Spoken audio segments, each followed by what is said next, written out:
ভিডিওটিতে ক্লিক করার জন্য আপনাদেরকে জানাই অসংখ্য ধন্যবাদ। আপনারা দেখছেন আপনাদের প্রিয় YouTube channel West Bengal DA salary. West বেঙ্গলের ডিএর আপডেট এবং বেতন বৃদ্ধির আপডেট প্রত্যেক দিনের জন্য পাবেন, তাই অবশ্যই চ্যানেলের সাথে থাকুন। চ্যানেলটিকে সাবস্ক্রাইব করে পাশে থাকা বেল আইকনটিতে প্রেস করে রাখুন পরবর্তী নতুন সরকারি কর্মচারীদের আপডেট পাওয়ার জন্য। কত শতাংশ বাড়ছে মহার্ঘ ভাতা, কেন্দ্রীয় সরকারি কর্মচারীদের জন্য বড় আপডেট এবং হতাশা কিন্তু রাজ্য সরকারি কর্মচারীরা।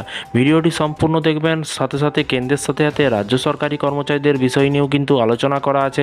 ভিডিওটি সম্পূর্ণ দেখলে কিন্তু পুরোপুরি বিষয়টি বুঝতে পারবেন। এখানে বলা হয়েছে চলতি বছর একের পর এক সুখবর পেয়েছেন কেন্দ্রীয় সরকারি কর্মচারীরা।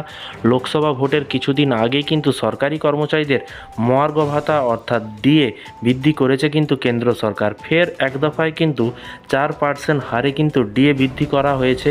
ফের কিন্তু আবার 4% ডিএ বৃদ্ধি করা হয়েছে এবং আগে কিন্তু 46% হারে কিন্তু ডিএ পেতেন কেন্দ্রীয় সরকারি কর্মচারীরা। আগে কিন্তু তারা 46% হারে ডিএ পেতেন, বর্তমানে তা বৃদ্ধি পেয়ে 50%-এ পৌঁছেছে।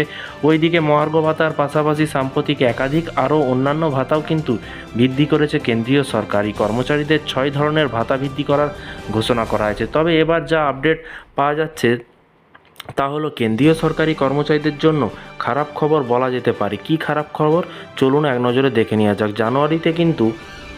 জানুয়ারিতে মহার্ঘ ভাতা 50%-এ পৌঁছেছে। মনে করা হচ্ছিল যে এরপরে কিন্তু মহার্ঘ ভাতা শূন্যতে নামিয়ে আনা হবে। একাধিক রিপোর্ট সহ কর্মীদের পক্ষ থেকে দাবি করা হচ্ছিল যে মহার্ঘ ভাতা 50%-এর বেশি হয়ে গেলে তা কিন্তু বেসিক পের সঙ্গে যুক্ত হয়ে যাবে। তবে আপাতত তেমন কোনো সম্ভাবনা নেই বলেই কিন্তু জানা যাচ্ছে।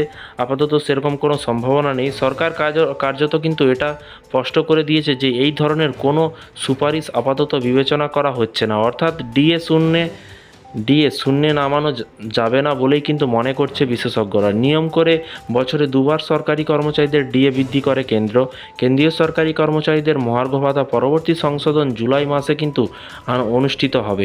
এরই পাশাপাশি দেখতেই পাচ্ছেন বলা হয়েছে, মনে করা হচ্ছে এবারে কেন্দ্রীয় সরকারি কর্মচারীদের মহার্ঘ ভাতা 4% বাড়ানো হতে পারে।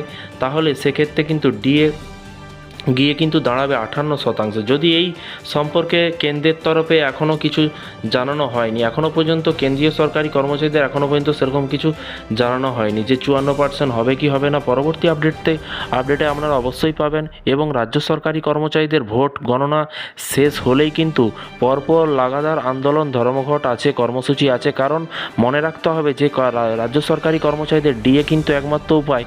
যদি এই সরকার থাকে তাহলে কিন্তু ডিএ আদায় করতে হলে কিন্তু আন্দোলন ধর্মঘট করতে হবে। অন্য সরকার, কেন্দ্রীয় সরকার যদি আসে তাহলে কিন্তু কোনো কথাই হবে না, কেন্দ্রের সাথে কনভার্ট হয়ে যাবে এবং 50-54% পর্যন্ত আপনারা ডিএ পাবেন। আপনাদের মতামত নিচে কমেন্ট বক্সে কমেন্ট করে জানাবেন। ভিডিওটি ভালো লাগলে একটি লাইক করবেন। এই ধরনের আপডেট পাওয়ার জন্য চ্যানেলের সাথে থাকবেন। চ্যানেলটিকে সাবস্ক্রাইব করুন, লাল রঙের যে সাবস্ক্রাইব বাটন আছে ওখানে প্রেস করে পাশে বেল আইকনটিতে প্রেস করে অল নোটিফিকেশনটি অন করে রাখবেন। থ্যাংক ইউ ভিডিওটি এতক্ষণ দেখার জন্য।